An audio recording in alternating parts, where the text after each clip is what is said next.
Mga kapatid, tuwing Human Rights Day, paulit-ulit nating naririnig ang pangakong gumagalang ang gobyerno sa karapatang pantao.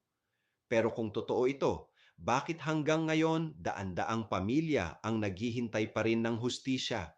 Bakit ang simpleng pagtatanong ay itinuturing na banta at ang pagbatikos ay sinasagot ng red tagging? Kapag ang Estado ang nangunguna sa panggigipit, pag-aresto at paglikha ng takot, hindi ba't malinaw kung sino talaga ang may problema? Hindi sila takot sa rebelde, takot sila sa katotohanan. At sa ganitong realidad, tinatawag tayo ng Diyos na tumindig para sa dangal ng tao dahil ang karapatan ay hindi pribilehiyo ng Estado kundi biyaya ng may kapal. Ako si Padre Jesse Galilea, may pusong Pinoy, kasama ninyo sa pananalig at pakikibakang panlipunan.